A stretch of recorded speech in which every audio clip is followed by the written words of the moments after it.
ಸ್ನೇಹಿತರೆ ನಮಸ್ಕಾರ. ನಿಮಗೆಲ್ಲ ಡಾಕ್ಟರ್ ಸಿ ಎನ್ ಮಂಜುನಾಥ್ ಅವ್ರ ಬಗ್ಗೆ ಗೊತ್ತು. ಅವರು ಮೊದಲು ಜನಪ್ರಿಯರಾದಂಥ ಹೃದಯರೋಗ ತಜ್ಞರಾಗಿದ್ದರು. ಜಯದೇವ ಆಸ್ಪತ್ರೆಯನ್ನು ಮುನ್ನಡೆಸಿದರು. ಅದಾದ ಮೇಲೆ ರಾಜಕಾರಣಕ್ಕೆ ಪ್ರವೇಶ ಮಾಡಿ BJP ಪಕ್ಷವನ್ನು ಸೇರಿಕೊಂಡವರು ಬೆಂಗಳೂರು ಗ್ರಾಮಾಂತರ ಲೋಕಸಭಾ ಕ್ಷೇತ್ರದಿಂದ ಗೆದ್ದು MP ಕೂಡ ಆದರು. ಅವರು ಡಾಕ್ಟರ್ ಆಗಿದ್ದಾಗ ಹೃದಯವಂತ ಡಾಕ್ಟರ್ ಅಂತ ಫೇಮಸ್ಸು. ಹೃದಯವಂತ ಅಂತ ಯಾರನ್ನು ಕರಿತೀವಿ ನಾವು?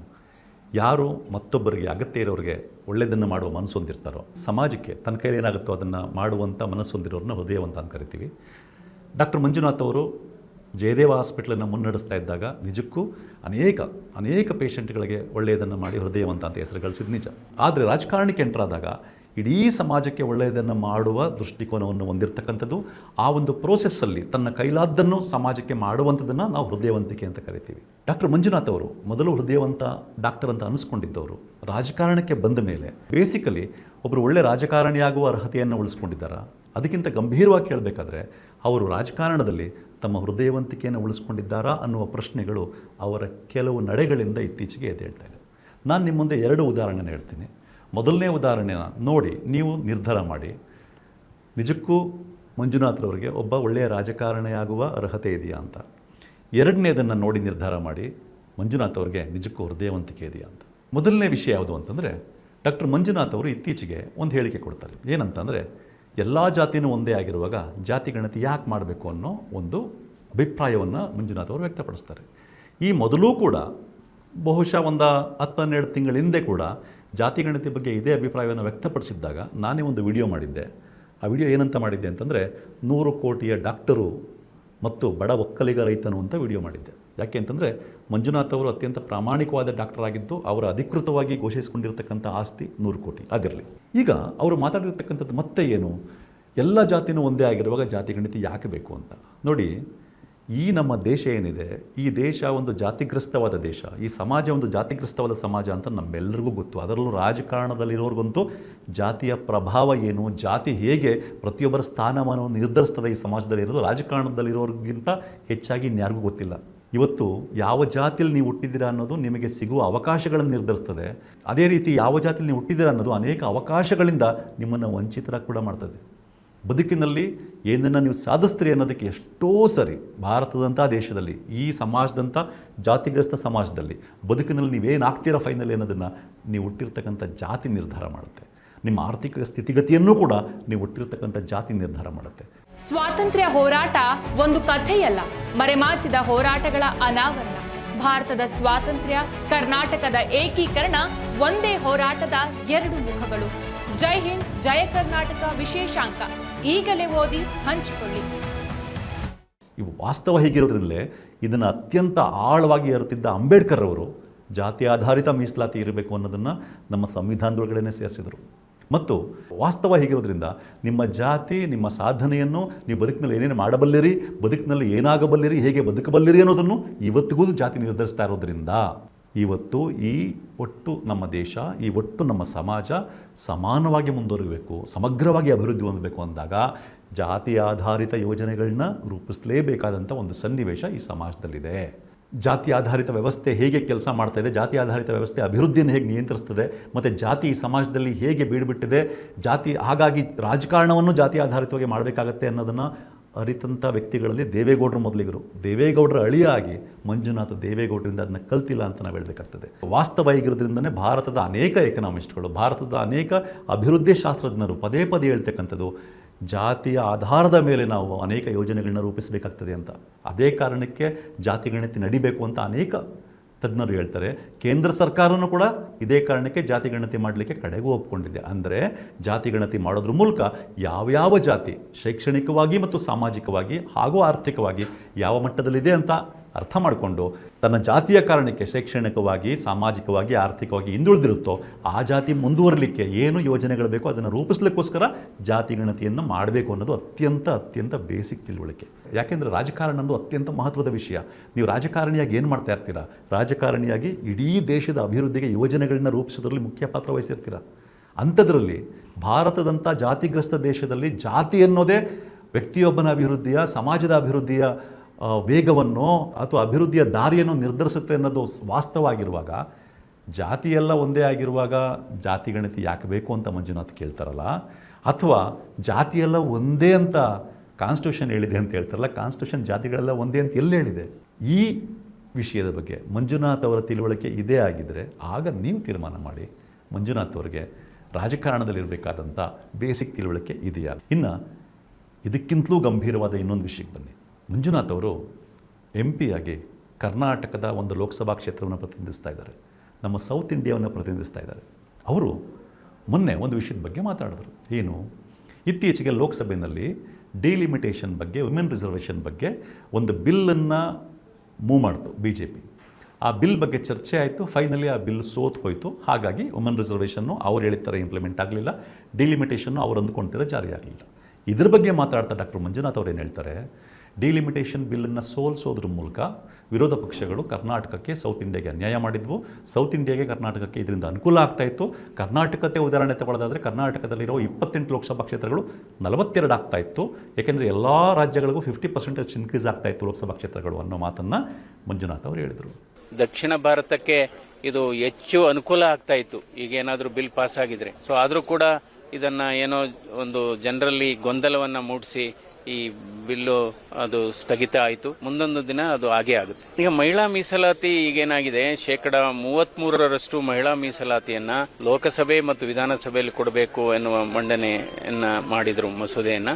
ಅಂದ್ರೆ ಈ ಮಸೂದೆ 2023ರಲ್ಲೇ ಇದು ಪಾಸ್ ಆಗಿತ್ತಿದು. ಆದ್ರೆ ಅದನ್ನ 2029ನೇ ಚುನಾವಣೆಗೆ ತರಬೇಕು ಅನ್ನುವ ಉದ್ದೇಶದಿಂದ ಮಂಡನೆ ಆಗಿತ್ತು. ಅದರಿಂದ ಇವತ್ತು ಈಗ ಮಂಡನೆ ಸದ್ಯಕ್ಕೆ ಅದಕ್ಕೆ ಮಂಡನೆ ಆಗ್ಲಿಲ್ಲ, ಅದಕ್ಕೆ ದೊರೆಯಲಿಲ್ಲ, ಅನುಮೋದನೆ ದೊರೆಯಲಿಲ್ಲ. ಮುಂದೊಂದು ದಿನ ಅದಕ್ಕೆ ಅನುಮೋದನೆ ದೊರೆಯುತ್ತೆ. ಯಾಕೆಂದ್ರೆ ಇವತ್ತು ಮಹಿಳಾ ಮೀಸಲಾತಿ ಆಗ್ನೇಬೇಕು, ಅದು ಸಂವಿಧಾನದ ಅಲ್ಲಿ ಇರತಕ್ಕಂತ ಮಹಿಳೆಯರಿಗೆ ಕೊಡತಕ್ಕಂತ ಒಂದು ಹಕ್ಕು. ಯಾಕೆಂದ್ರೆ ಇವತ್ತು ಭಾರತ ದೇಶದಲ್ಲಿ ಸುಮಾರು 70 ಕೋಟಿ ಮಹಿಳೆಯರಿದ್ದಾರೆ. ಯಾಕೆಂದ್ರೆ ಈಗಾಗಲೇ ಲೋಕಲ್ ಬಾಡೀಸ್ ಅಲ್ಲಿ ಮೀಸಲಾತಿ ಇದೆ. ಅಂದ್ರೆ ಇದು ಒಂದು ತಪ್ಪು ಕಲ್ಪನೆ ಜನರಲ್ಲಿದೆ. ದಕ್ಷಿಣ ಭಾರತಕ್ಕೆ ಇದರಲ್ಲಿ ಲೋಕಸಭಾ ಸದಸ್ಯರ ಸಂಖ್ಯೆ ಕಡಿಮೆ ಆಗುತ್ತೆ ಅಂತ. ಅದು ತದ್ವಿರುದ್ಧವಾಗಿ ಹೇಳದೆ ಆದ್ರೆ ಅದು ಇನ್ನೂ ಜಾಸ್ತಿ ಆಗುತ್ತೆ. ಯಾಕಂದ್ರೆ 2011ನೇ ಸೆನ್ಸಸ್ ಪ್ರಕಾರ ಕರ್ನಾಟಕದಲ್ಲಿ, ಅದರಲ್ಲೂ ದಕ್ಷಿಣ ಕರ್ನಾಟಕದಲ್ಲಿ 28 ಇದ್ದಂತ ಸೀಟು 42 ಆಗುತ್ತೆ. ದಕ್ಷಿಣ ಭಾರತದಲ್ಲಿ ಒಟ್ಟಾರೆ 129 ಸೀಟ್ ಇದ್ದಂತದ್ದು 195 ಆಗುತ್ತೆ. ಸೊ ದಕ್ಷಿಣ ಭಾರತಕ್ಕೆ ಇದು ಹೆಚ್ಚು ಅನುಕೂಲ ಆಗ್ತಾ ಇತ್ತು ಈಗೇನಾದ್ರೂ ಬಿಲ್ ಪಾಸ್ ಆಗಿದ್ರೆ. ಸೊ ಆದ್ರೂ ಕೂಡ ಇದನ್ನ ಏನೋ ಒಂದು ಜನರಲ್ಲಿ ಗೊಂದಲವನ್ನ ಮೂಡಿಸಿ ಈ ಬಿಲ್ಲು ಅದು ಸ್ಥಗಿತ ಆಯಿತು. ಮುಂದೊಂದು ದಿನ ಅದು ಹಾಗೇ ಆಗುತ್ತೆ. ಮಂಜುನಾಥ್ ಅವರು ಈ ಮಾತನ್ನು ಹೇಳಿದ್ರಲ್ಲ, ಈ ಮಾತನ್ನು ಕೇಳಿದಾಗ ಮಂಜುನಾಥ್ ಅವರಿಗೆ ನಿಜಕ್ಕೂ ಸಮಾಜಕ್ಕೆ ಒಳ್ಳೆಯದಾಗಬೇಕು, ಈ ನಮ್ಮ ರಾಜ್ಯಕ್ಕೆ ಒಳ್ಳೆಯದಾಗಬೇಕು, ಈ ದೇಶಕ್ಕೆ ಒಳ್ಳೆಯದಾಗಬೇಕು, ಸೌತ್ ಇಂಡಿಯಾಗೆ ಒಳ್ಳೆಯದಾಗಬೇಕು ಅನ್ನುವಂಥ ಹೃದಯವಂತಿಕೆ ಇದೆಯಾ ಅನ್ನೋ ಪ್ರಶ್ನೆ ಇದ್ದೇಳ್ಬಿಡ್ತು. ಯಾಕೆ ಅಂತಂದರೆ ವೆರಿ ಸಿಂಪಲ್. ಮಂಜುನಾಥ್ ಏನು ಹೇಳ್ತಾರೆ, ಡಿಲಿಮಿಟೇಷನ್ ಆಗಿದ್ದಿದ್ರೆ 28ರಿಂದ 42ಕ್ಕೆ ಕರ್ನಾಟಕದ್ದು ಇನ್ಕ್ರೀಸ್ ಆಗ್ತಾಯಿತ್ತು. ಅದೇ ರೀತಿ ಎಲ್ಲ ಸೌತ್ ಇಂಡಿಯನ್ ರಾಜ್ಯಗಳಿಗೂ ಆಗ್ತಾಯಿತ್ತು. ಹಾಗಾಗಿ ಸೌತ್ ಇಂಡಿಯಾಗೆ ಒಳ್ಳೆಯದಾಗ್ತಾಯಿತ್ತು. ಅದನ್ನು ತಡೆದುಬಿಟ್ರು ವಿರೋಧ ಪಕ್ಷದವರು ಅಂತ ಮಂಜುನಾಥ್ ಹೇಳ್ತಾರೆ. ಮಂಜುನಾಥ್ ಅವರು ಒಂದು ಪ್ರಶ್ನೆಗೆ ಉತ್ತರ ಕೊಡಬೇಕು. ಹೀಗೆ ಕರ್ನಾಟಕದ್ದು 28ರಿಂದ 42ಕ್ಕೆ ಜಾಸ್ತಿ ಆಗ್ತಾಯಿತ್ತು, ಪ್ರತಿ ರಾಜ್ಯದ 50% ಲೋಕಸಭಾ ಸೀಟ್ಗಳು ಜಾಸ್ತಿ ಆಗ್ತಾಯಿತ್ತು ಅನ್ನೋದು ನಿಜ ಆಗಿದ್ದರೆ, ನಿಮ್ಮದೇ ಪಕ್ಷ BJP ಪಕ್ಷ ಈ ಬಿಲ್ನ ಇಂಟ್ರಡ್ಯೂಸ್ ಮಾಡಿದಾಗ, ಎಲ್ಲಿ ಲೋಕಸಭೆಯಲ್ಲಿ ಡಿಲಿಮಿಟೇಷನ್ ಬಿಲ್ ಅಂತ ಇಂಟ್ರಡ್ಯೂಸ್ ಮಾಡಿದ್ರಲ್ಲ, ಆ ಬಿಲ್ನಲ್ಲಿ ಈ ಅಂಶ ಯಾಕಿರಲಿಲ್ಲ? ಬಿಲ್ನಲ್ಲಿ ಈ ಅಂಶ ಇರಬೇಕಾಗಿತ್ತಲ್ವ? ಇಷ್ಟು ನೀವು ಓಪನ್ ಆಗಿ ಮಾತಾಡ್ತಾ ಇದ್ದೀರಾ ಅಂದಮೇಲೆ ಬಿಲ್ನಲ್ಲಿ ಸೇರ್ಸೋಕ್ಕೆ ಏನು ಕಷ್ಟ ಆಗಿತ್ತು?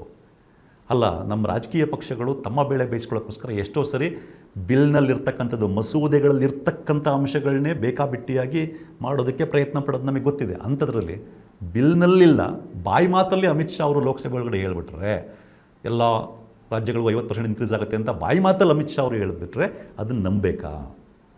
ಮತ್ತು ಅಮಿತ್ ಶಾ ಅವ್ರು ಏನು ಮಾಡಿದ್ರು ಲೋಕಸಭೆಯಲ್ಲಿ, ನಿಮಗೆ ಗೊತ್ತಿದೆ ಮಂಜುನಾಥ್ ಅವ್ರಿಗೆ ಏನು ಅಂತಂದರೆ, ಅಮಿತ್ ಶಾ ಅವ್ರು ಹೇಳಿದ್ರು, ನೋಡಿ ಕರ್ನಾಟಕದ 28 ಇರೋದು 42 ಆಗುತ್ತೆ, ತಮಿಳುನಾಡ್ದು 39 ಇರೋದು 59 ಆಗುತ್ತೆ, 60 ಆಗುತ್ತೆ, ನೋಡಿ ಪ್ರತಿ ರಾಜ್ಯದ್ದು 50% ಜಾಸ್ತಿ ಆಗುತ್ತೆ. ನೀವು ಬಿಲ್ನಲ್ಲಿ ಇಲ್ವಲ್ಲ ಅಂತ ಕೇಳ್ತಾ ಇದ್ದೀರಲ್ವಾ, ಕೇವಲ 1 ಗಂಟೆ ಟೈಮ್ ಕೊಡಿ, ಆ ಬಿಲ್ನ ಚೇಂಜ್ ಮಾಡ್ಕೊಂಡ್ಬಿಡ್ತೀನಿ ಅಂತ ಹೇಳಿದ್ರು. 1 ಗಂಟೆ ಅಲ್ಲ, 1 ದಿನ ಆದರೂ, 4 ಗಂಟೆ ಆದರೂ, 5 ಗಂಟೆ ಆದರೂ ಅಮಿತ್ ಶಾ ಅವರು ಆ ಬಿಲ್ನ ಚೇಂಜ್ ಮಾಡ್ಕೊಂಬರಲಿಲ್ಲ. ಯಾಕೆ ಚೇಂಜ್ ಮಾಡ್ಕೊಂಬರಲಿಲ್ಲ? ಯಾಕೆಂದರೆ ಚೇಂಜ್ ಮಾಡೋಕ್ಕಾಗ್ತಾ ಇರಲಿಲ್ಲ.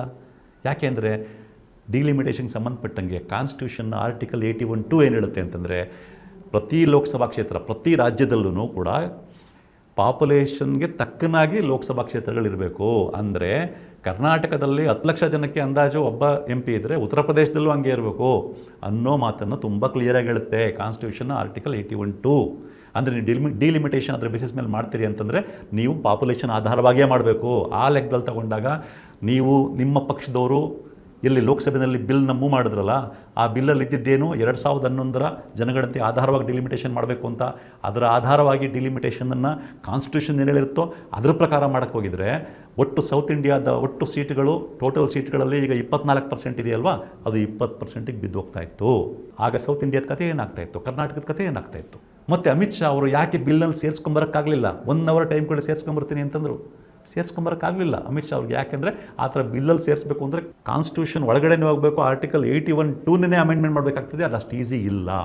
ಅದನ್ನು ಅಮೆಂಡ್ಮೆಂಟ್ ಮಾಡೋಕ್ಕೆ ಹೋದಾಗ 1 ವೋಟ್ 1 ವ್ಯಾಲ್ಯೂ ಅನ್ನೋದೇ ಡೈಲ್ಯೂಟ್ ಆಗ್ತದೆ. ಹಾಗಾಗಿ ಅದನ್ನು ಮಾಡೋಕ್ಕೆ ಸಾಧ್ಯ ಇಲ್ಲ. ಒಂದೇ ಒಂದು ದಾರಿ ಇರೋದೇನು ಅಂತಂದರೆ ಸೌತ್ ಇಂಡಿಯಾದ ರೆಪ್ರೆಸೆಂಟೇಷನ್ ಹಾಗೆ ಉಳಿಸ್ಕೊಳ್ಳಿಕ್ಕೆ ಹೇಗೆ ಇಂದಿರಾ ಗಾಂಧಿ ಮಾಡಿದ್ರು, ಹೇಗೆ ವಾಜಪೇಯಿ ಮಾಡಿದ್ರು, ಹಾಗೆಯೇ ಇನ್ನೂ ಕನಿಷ್ಠ 25 ವರ್ಷಗಳ ಕಾಲ ನಾವು ಈ ಡಿಲಿಮಿಟೇಷನನ್ನು ಹೀಗಿರುವಂತೆ ಫ್ರೀಸ್ ಮಾಡೋದಷ್ಟೇ ಇರ್ತಕ್ಕಂಥ ದಾರಿ. ವಾಸ್ತವ ಹೀಗಿರುವಾಗ ಡಾಕ್ಟರ್ ಮಂಜುನಾಥ್ ಅವರು ಅಮಿತ್ ಶಾ ಹೇಳಿದ ಮಾತನ್ನೇ ಇಟ್ಕೊಂಡು ಆರಾಮಾಗಿ ನೋಡ್ರಿ, ಕರ್ನಾಟಕದ 28 42 ಆಗ್ಬಿಡ್ತಾ ಇತ್ತು, ಕರ್ನಾಟಕಕ್ಕೆ ಅನ್ಯಾಯ ಆಗೋಯ್ತು ಅಂತ ಹೇಳ್ತಾರಲ್ಲ. ಯೋಚನೆ ಮಾಡಬೇಕು ಮಂಜುನಾಥ್ ಅವರು. ಈ ಡಿಲಿಮಿಟೇಷನ್ ಬಿಲ್ ಹಾಗೆ ಪಾಸ್ ಆಗಿಬಿಟ್ರಿ, ಇವರೆಲ್ಲ ಹೇಳ್ತಾರೆ ಕರ್ನಾಟಕಕ್ಕೆ ಯಾವ ರೀತಿಯಲ್ಲಿ ಅನುಕೂಲ ಆಗ್ತಾ ಇರಲಿಲ್ಲ, ದೊಡ್ಡ ಅನ್ಯಾಯ ಆಗ್ತಾ ಇತ್ತು. ಯಾಕೆ ಅಂತಂದರೆ ಕಾನ್ಸ್ಟಿಟ್ಯೂಷನ್ ಆರ್ಟಿಕಲ್ ಪ್ರಕಾರನೇ ಮಾಡಬೇಕಾಗಿತ್ತು ಡಿಲಿಮಿಟೇಷನನ್ನು. ಆಗ ಸೌತ್ ಇಂಡಿಯಾದ ಒಟ್ಟು ಸೀಟ್ಗಳು 24% ರೆಪ್ರೆಸೆಂಟೇಷನ್ ಇರೋದು 20% ಬಿದ್ದೋಯ್ತಾ ಇತ್ತು. ಈಗ ನೋಡಿ 24% ಇರುವಾಗಲೇ ಸೌತ್ ಇಂಡಿಯಾನ ಕೇರ್ ಮಾಡ್ತಿಲ್ಲ. ಕರ್ನಾಟಕಕ್ಕೆ ಕೊಡಬೇಕಾದಂಥ ತೆರಿಗೆ ಪಾಲನ್ನು ಇಲ್ಲಿ ತನಕ ಸರಿಯಾಗಿ ಕೊಟ್ಟಿಲ್ಲ. ಯಾವಾಗ 28 ಸೀಟು ಕರ್ನಾಟಕದ್ದಿರುವಾಗ ಅಂದರೆ 5.15% ಅಷ್ಟು ಸೀಟ್ಗಳು ಕರ್ನಾಟಕದ್ದಿದೆ. ಆ 5.15% ಅಷ್ಟು ಸೀಟ್ಗಳು ಇರುವಾಗಲೇ ರಾಜಕೀಯವಾಗಿ ನಮ್ಮದೊಂದು ಧ್ವನಿ ಇದೆ. ಹಾಗಿರುವಾಗಲೇ ಕರ್ನಾಟಕಕ್ಕೆ ಕೊಡಬೇಕಾದ್ದನ್ನು ಕೊಡದೇ ಇರುವಾಗ ಈಗ ನಿಮ್ಮ BJP ಪಕ್ಷ ಯಾವ ರೀತಿ ಡಿಲಿಮಿಟೇಷನ್ ಬಿಲ್ ಪಾಸ್ ಮಾಡೋಕ್ಕೆ ಹೋಗಿತ್ತು, ಆಗ ಪಾಸ್ ಆಗಿಬಿಟ್ಟಿದ್ದರೆ ಕರ್ನಾಟಕದ 4%ಗೂ 4.1%ಗೂ ಇಳಿತಾ ಇತ್ತು ಒಟ್ಟು ಸೀಟ್ಗಳಲ್ಲಿ. ಆಗ ಕರ್ನಾಟಕ ಧ್ವನಿ ಎಲ್ಲಿ ಕೇಳಿಸ್ತಾ ಇತ್ತು. ಹಾಗಿದ್ದಾಗ ಏನಾಗ್ತಿತ್ತು, ಕರ್ನಾಟಕಕ್ಕೆ ತೆರಿಗೆ ಪಾಲು ಎಲ್ಲೂ ಲಾಸ್ ಆಗ್ತಾಯಿತ್ತು. ಕರ್ನಾಟಕಕ್ಕೆ ಲಾಸ್ ಆಗೋದು, ಸೌತ್ ಇಂಡಿಯಾಗೆ ಲಾಸ್ ಆಗೋದು ಅಂತಂದರೆ ಸೌತ್ ಇಂಡಿಯಾದ ಒಟ್ಟು ಡೆವಲಪ್ಮೆಂಟಲ್ ಗೇಟ್ ಬೀಳುತ್ತೆ. ಸೌತ್ ಇಂಡಿಯಾದ ಒಟ್ಟು ಡೆವಲಪ್ಮೆಂಟ್ ಗೇಟ್ ಬೀಳಿದಾಗ ಸೌತ್ ಇಂಡಿಯಾದ ಕಾಂಟ್ರಿಬ್ಯೂಷನ್ ಇದೆಯಲ್ಲ ಇಡೀ ಇಂಡಿಯಾಗೆ, ಅದಕ್ಕೂ ಏಟ್ ಬೀಳುತ್ತೆ. ಆಗೇನಾಗ್ತದೆ ಅಂದರೆ ಬರೀ ಕರ್ನಾಟಕ ಹಾಳಾಗಲ್ಲ, ಬರೀ ಸೌತ್ ಇಂಡಿಯಾ ಹಾಳಾಗಲ್ಲ, ಇಡೀ ಇಂಡಿಯಾ ಹಾಳಾಗುತ್ತೆ. ಇದನ್ನು ಅರ್ಥ ಮಾಡಿಕೊಳ್ಳದೆ ಮಂಜುನಾಥ್ ಅವರು BJP ಪಕ್ಷದವರಿದ್ದಾರಲ್ಲ, BJP ಪಕ್ಷದವ್ರು ಏನು ಅಂತಂದರೆ ಅವ್ರಿಗೆ ಕರ್ನಾಟಕ ರಾಜ್ಯನೂ ಮುಖ್ಯ ಅಲ್ಲ, ಸೌತ್ ಇಂಡಿಯಾನೂ ಮುಖ್ಯ ಅಲ್ಲ, ದೇಶನೂ ಮುಖ್ಯ ಅಲ್ಲ. ಅವ್ರಿಗೆ ಅವ್ರ ಪಕ್ಷ ಮಾತ್ರ ಮುಖ್ಯ. ಎಷ್ಟೇ ದೇಶಕ್ಕೆ ತೊಂದರೆ ಆಯ್ತದ ಪರವಾಗಿಲ್ಲ, ಅವ್ರ ಪಕ್ಷದ ಪರ ನಿಂತ್ಕೊಳ್ತಾರೆ. ಇದು BJP ಅವ್ರು ಮಾಡೋ ಕೆಲಸ. ಕರ್ನಾಟಕಕ್ಕೆ ಆದ ತೆರಿಗೆ ಅನ್ಯಾಯದ ವಿಷಯದಲ್ಲಿ ನಾವು ಸ್ಪಷ್ಟವಾಗಿ ನೋಡ್ಬಿಟ್ಟಿದ್ದೀವಿ. ಆದರೆ ಮಂಜುನಾಥ್ ಅವರು ಹೃದಯವಂತ ಡಾಕ್ಟರ್ ಅಂತ ಹೆಸರು ಗಳಿಸಿದ್ದವರು, ಭಾಳ ಒಳ್ಳೆಯ ಮನುಷ್ಯ ಅಂತ ಹೆಸರು ಗಳಿಸಿದ್ದವರು, ಹೃದಯವಂತಿಕೆ ಇರೋ ಮನುಷ್ಯ ಅಂತ ಹೆಸರು ಗಳಿಸಿದ್ದವರು ಇಲ್ಲಿ ಬಂದು ಕರ್ನಾಟಕವನ್ನು ಮತ್ತು ಸೌತ್ ಇಂಡಿಯಾವನ್ನು ಮುಳುಗಿಸ್ಬಿಡುವಂಥ, ಅದರ ಮೂಲಕ ಇಡೀ ದೇಶವನ್ನೇ ಮುಳುಗಿಸುವಂಥ ಡಿಲಿಮಿಟೇಷನ್ ಬಿಲ್ನ ಪರವಾಗಿ ಮಾತಾಡ್ತಾರಲ್ಲ. ನೋಡಿ, ಈ ಡಿಲಿಮಿಟೇಷನ್ ಬಿಲ್ ಆಗಿಬಿಟ್ಟಿದ್ರೆ ಸೌತ್ ಇಂಡಿಯಾ ಒಳ್ಳೇದಾಗ್ತಿತ್ತು ಅಂತ ಮಾತಾಡ್ತಾರಲ್ಲ. ಹಾಗೆ ಮಾತಾಡೋದ್ರ ಮೂಲಕ ತಾನು ಒಟ್ಟಿನಲ್ಲಿ BJP ಪರವಾಗಿ ಮಾತಾಡಬೇಕು, ತನ್ನ ಪಕ್ಷಕ್ಕೆ ಪರವಾಗಿ ಮಾತಾಡಬೇಕು ಅನ್ನೋ ನಿಲುವನ್ನು ವ್ಯಕ್ತಪಡಿಸಿದ್ರಲ್ಲ, ಇದನ್ನು ನೀವು ಹೃದಯವಂತಿಕೆ ಅಂತ ಕರಿತೀರಾ. ನಾನು ಮಂಜುನಾಥ್ ಏನು ಮಾತಾಡಿದ್ರು ಡಿಲಿಮಿಟೇಷನ್ ಬಗ್ಗೆ, ವಾಸ್ತವ ಏನು ಅಂತ ನಿಮ್ಮ ಮುಂದೆ ಇಟ್ಟಿದ್ದೀನಿ. ಇದನ್ನಿಟ್ಕೊಂಡು ನೀವು ಯೋಚನೆ ಮಾಡಿ, ಮಂಜುನಾಥ್ ಅವ್ರದ್ದು ನಿಜಕ್ಕೂ ಹೃದಯವಂತಿಕೆ ಇರುವಂಥ ವ್ಯಕ್ತಿತ್ವನ ಅಂತ. ಹಾಗೆಯೇ ಮೊದಲನೇ ಪಾಯಿಂಟ್ ಹೇಳಿದ್ನಲ್ಲ, ಜಾತಿ ಬಗ್ಗೆ ಅವ್ರು ಮಾತಾಡಿದ್ದು, ಅದನ್ನಿಟ್ಕೊಂಡು ಯೋಚನೆ ಮಾಡಿ. ಮಂಜುನಾಥ್ ಅವ್ರಿಗೆ ರಾಜಕಾರಣಿ ಆಗುವಂಥ ಬೇಸಿಕ್ ಅರ್ಹತೆ ಇದೆಯಾ, ಬೇಸಿಕ್ ತಿಳುವಳಿಕೆ ಇದೆಯೇ? ಅದೇ ರೀತಿ ಡಿಲಿಮಿಟೇಷನ್ ಇಟ್ಕೊಂಡು ಅವ್ರು ನಡ್ಕೊಂಡಿದ್ದು ವಾಸ್ತವ ಇಟ್ಕೊಂಡು ನೀವು ತೀರ್ಮಾನ ಮಾಡಿ. ಮಂಜುನಾಥ್ ಅವ್ರದ್ದು ನಿಜಕ್ಕೂ ಇಡೀ ರಾಜ್ಯದ ಒಳಿತನ್ನು, ಸೌತ್ ಇಂಡಿಯಾದ ಒಳಿತನ್ನು, ಇಡೀ ದೇಶದ ಒಳಿತನ್ನು ಬಯಸುವಂಥ ಹೃದಯವಂತಿಕೆ ಇರುವ ವ್ಯಕ್ತಿತ್ವವ ಅಲ್ವಾ ಅಂತ ತಾವು ಯೋಚನೆ ಮಾಡಿ. ನಮಸ್ಕಾರ. ಮತ್ತಷ್ಟು ವಿಶೇಷ ವಿಡಿಯೋಗಳನ್ನು ನೋಡಲು ಮತ್ತು ಹೊಸ ವಿಡಿಯೋಗಳ ಬಗ್ಗೆ ತಿಳಿಯಲು ಈ ದಿನ .com ಯೂಟ್ಯೂಬ್ ಚಾನೆಲ್ ಸಬ್ಸ್ಕ್ರೈಬ್ ಮಾಡಿ ಮತ್ತು ಬೆಲ್ ಐಕಾನ್ ಕ್ಲಿಕ್ ಮಾಡಿ.